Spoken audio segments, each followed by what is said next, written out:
Hi everyone, Crista Cowan here with another episode of the Barefoot Genealogist. Today we are talking about fan club research to build your family tree. Now this week I am at the Jewish Genealogy Conference, so a couple of things. Today's video is pre-recorded and I will not be available on chat following the presentation. Second, it does mean that today's presentation is going to be a little bit shorter than normal, but I wanted to make sure that we talked about this really important concept in family history research and that you got an introduction to it. So let's talk about fan club research. Fan club is a term that, to the best of my knowledge, was coined by Elizabeth Shown Mills, who is a world-renowned genealogist. It refers to a genealogy methodology or principle that sometimes people call cluster research, where you are researching the people and the community around your ancestors in order to learn more about them. Now, FAN specifically stands for friends, associates, and neighbors. And I'm just going to give you a bunch of ideas about where you can collect information about these people, some of the things that I do with that information, and then I'm actually going to give you some homework, which I don't do very often.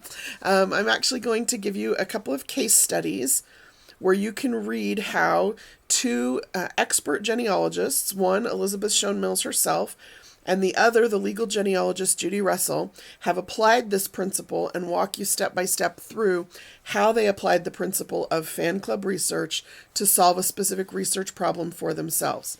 So let's talk about some of the places you're going to find information about the friends, associates, and neighbors of your ancestors.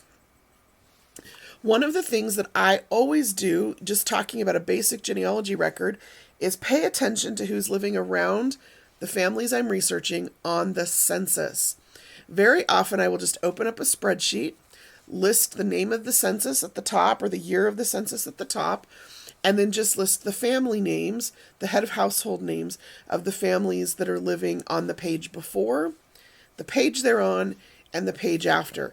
Now, sometimes I get really ambitious and I'll look at an entire community and familiarize myself with some of the common surnames, but I particularly pay attention to those families living close to them. I also pay attention to the first names of the women in all of the households. Very often, I'm looking for daughters who've gotten married and moved out of the house, or sisters, or mothers who may have remarried. So paying attention to the women in the neighborhood also. And like I said, mostly I just keep that information in a spreadsheet. This is particularly useful when families move. So for example, I have families that migrated from Tennessee to Arkansas. And so it was very useful for me to be able to pinpoint the families I was looking for in Arkansas because I knew who they had lived near in Tennessee, and those same families started showing up in Arkansas. So keep track of who's listed near your family members on the census, and you can track that in a spreadsheet from year to year to see if those same families show up over and over. And if they migrate together, you have a pretty good sense that these families are connected in some way, even if just through friendship. Now, city directories are also a good resource for seeing who's living near your neighbor. Maps of census maps or land maps, and then tax lists also provide that information. Witnesses to any kind of a document that may have been created about the life of your ancestor is also going to be a good place that you can go to start to collect information about people who are significant in their lives. So marriage records very often will have the names of witnesses. Who were the witnesses at the baptisms of the children in the family? Who witnessed the will? Who's listed as, who are the executors? Who were the witnesses? If somebody became a U.S. citizen, who is it that attested to the fact that they had known this person since they had been in the United States?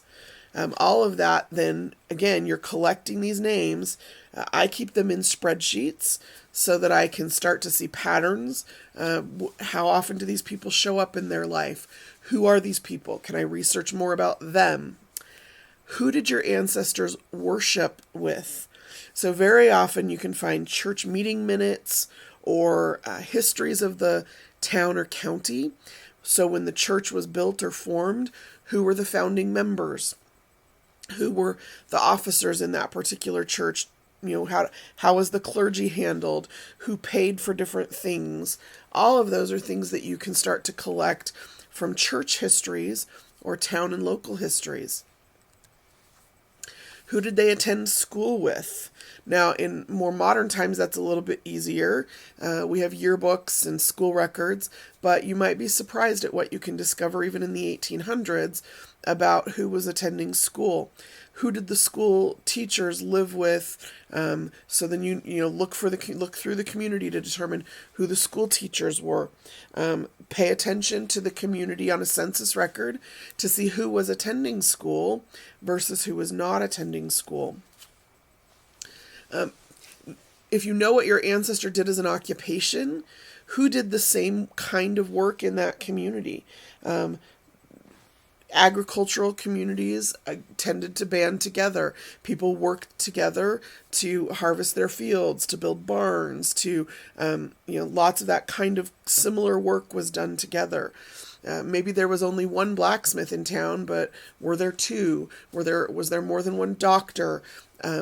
Just pay attention to all of the little details about a person's life. And some of those details can lead you to additional information about people they may have associated with. So this is kind of the groove that you're trying to get into, is rather than focusing solely on the person you are searching for on the record that you're looking for, try to get context. That's the big deal, is you're trying to get context about the people in your ancestor's life. Who are the other people that they associated with? Who are the other people that they lived near? Who are the other families that they married into? Again, that comes back to not just cluster research, but what we call collateral research. If all you ever do is look for the parents and the parents and the parents, you're missing out on some additional information that might help you continue to build your tree. If you can't locate the parents, for example, because your ancestors' birth record doesn't exist, and their marriage record doesn't list their parents, and their death record doesn't list their parents, and you've done all of that research, and you feel like you've hit a brick wall, this is a really good point at which to expand your research. Maybe your grandfather's information says nothing about his parents, but he may have two sisters who their death certificates list the names of both of the parents. But you don't know who those two sisters married. And so again, it comes back to this idea of paying attention to who else is in their life, who else is showing up on records with these people. Where else are these names, even just surname searches, where else do these surnames show up, and who are those surnames associated with? Another really great record is court records. A lot of court records, most court records, not available online, but court records date back hundreds of years. And so if you can get your hands on court records, very often what you're going to find is that a lot of small community disputes over time were handled in courts. And so your ancestor may only be mentioned in a line or two in a particular court record, but who are they mentioned with? Who is it that is suing them, or who are they suing, or who are they working with to settle a land dispute or to claim some money?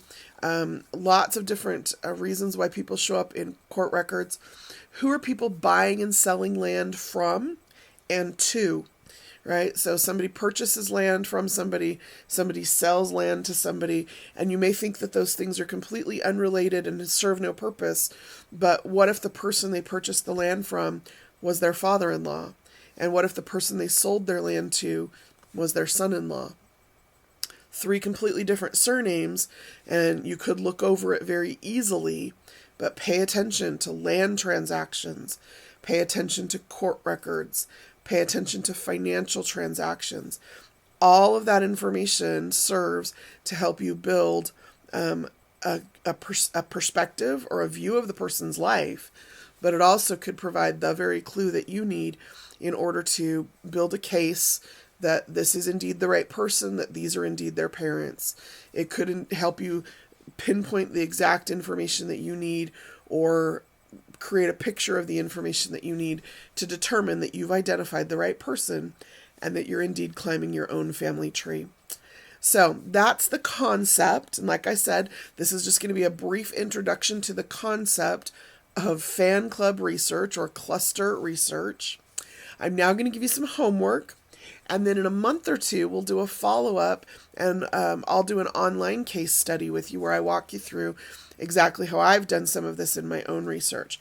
But I want you to actually go and read a couple of case studies. This first one at evidenceexplained.com is from Elizabeth Shown Mills. As I mentioned, she is the person who coined the phrase fan club, but the genealogy methodology of cluster research has been around for a while.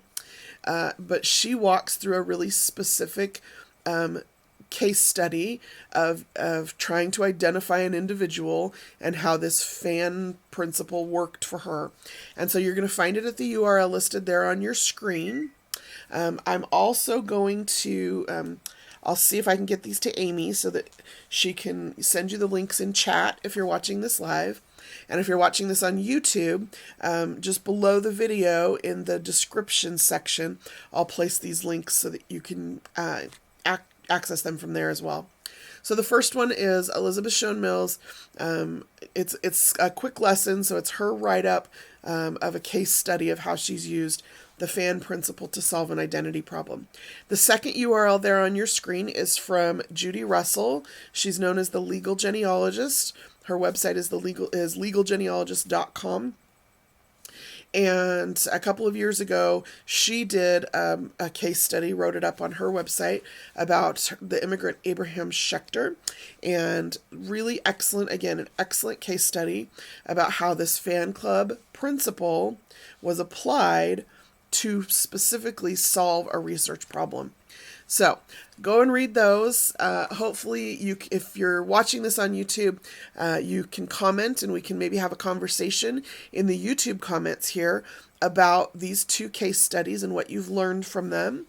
And then, like I said, in a month or two, what I will do is do my own case study or share my own case study with you of one of the instances in which I have applied the fan principle to solve a particular genealogy problem, and we can talk about it more then. In the meantime, I want to hear about your fan club research, the information you're collecting and how you're collecting it. So, as always, feel free to contact me at ask@ancestry.com.